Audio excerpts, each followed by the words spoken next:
Earlier this month, the British archaeologist Philip Rearis and his team of researchers published an article in the science journal Nature called "Frequent Disturbances Enhance the Resilience of Past Human Populations." And Professor Rearis' study sought to answer what I think is a very profound and very relevant question: why are some societies more resilient than others? And the study compared 16 different societies all over the world, from the Yukon to the Australian outback, over the past 30,000 years. The researchers analyzed archaeological records and traced the impact of war, of famine, of natural disasters, and of climate change across 16 different societies. And after analyzing 30,000 years worth of data, here's what the study concluded. The more often a society experiences hardship, the more resilient that society becomes. Let me repeat that. The more often a society experiences hardship, the more resilient that society becomes. And you might expect that the opposite would be true. That if a society experiences tremendous turmoil throughout its history, that society would become worn down, which would make it more vulnerable to future catastrophes. But in fact, this study proves that the opposite is true. Societies which experience frequent downturns went on to become more resilient and learned how to recover at a much faster rate. The study suggests that societies in the Korean Peninsula, in the Central Plains of China, and in the Caribbean, places which all underwent moments of extreme stress over the past 30,000 years, displayed an enhanced ability to recover. As Dr. Philip Rearis concludes in his study, during moments of downturn, societies have no choice but to learn how to survive. They develop survival techniques and strategies, and then they pass on that knowledge to their descendants so that future generations can learn how to survive as well. And by the way, societies which don't experience repeated hardships throughout their history do not develop those same kind of survival techniques. They tend to die out much more quickly than societies which suffer more. And I know it's counterintuitive, but the less you suffer, the less likely your society is to survive. And I read an article about Dr. Rearis' study in the science section of the New York Times last week, and when I did, a light bulb went off for me, because there it is, spelled out as clear as day, the secret to the survival of the Jewish people. The more turmoil and the more upheaval a society is subjected to, the more likely that society is to survive. And for no group in history is that more true than the Jewish people.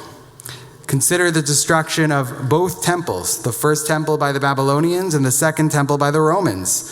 When the first temple was destroyed, our ancestors were exiled to Babylonia, and that really should have been the end of the Jewish people. And when the second temple was destroyed, it really should have been the end of the Jewish people.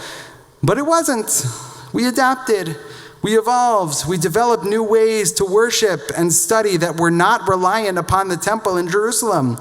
In the wake of the destruction of the temple, we created synagogues. We transitioned from sacrifice to prayer. We wrote the Talmud, and we created a culture deeply rooted in the study of Jewish texts. And those innovations helped us to ensure that Judaism could be practiced anywhere, at any time. As Jordan spoke about so beautifully in his Dvar Torah this morning, this week's Torah portion, Emor, spells out all of the Jewish holidays: Pesach, Sukkot, Shavuot, Rosh Hashanah, Yom Kippur, and Shabbat. Holidays which we were commanded to observe and to celebrate thousands of years ago. And here we are, thousands of years later, and we are still celebrating those very same holidays.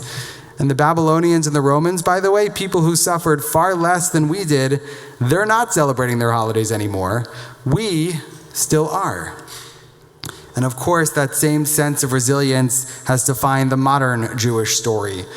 We emerged from the Shoah, from the Holocaust, the darkest, most traumatic period in Jewish history, not weaker, but stronger. The state of Israel was established a mere 3 years after the liberation of Auschwitz. It's remarkable, 3 years. As Ben Gurion said when he declared the establishment of the state exactly 76 years ago, this past Tuesday, the catastrophe which recently befell the Jewish people, The massacre of millions of Jews in Europe was a clear demonstration of the urgency of solving the problem of Jewish homelessness by reestablishing the Jewish states in Eretz Israel. In other words, in the wake of the Holocaust, we adapted. We did what needed to be done to ensure the continued survival and existence of our people. We declared the establishment of the Jewish state. As Rabbi Abraham Joshua Heschel wrote in his book, Israel, An Echo of Eternity, we all died in Auschwitz, but our faith survived.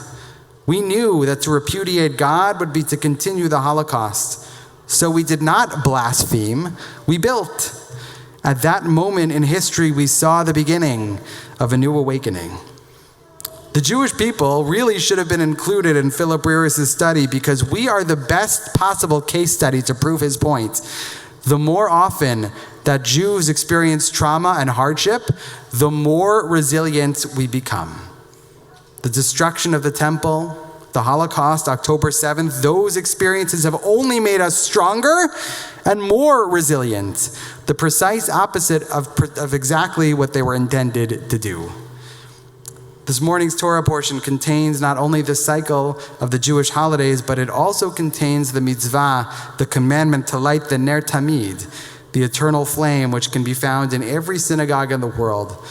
As we read in this morning's Torah portion, our ancestors brought shemen zayit zach katitz lamaor lahalot ner tamid, clear oil of crushed or beaten olives for the sake of lighting the ner tamid. And based on that verse, the rabbis drew a comparison between olives and the Jewish people. Olives can only give light after they have been beaten and battered and crushed to produce olive oil. And so too, our tradition teaches, is that true of the Jewish people? The Jewish people have been persecuted and oppressed and crushed like olives for millennia. Yet despite our history of persecution, or maybe precisely because we have been crushed so often throughout our history, our Jewish light continues to shine brilliantly and beautifully.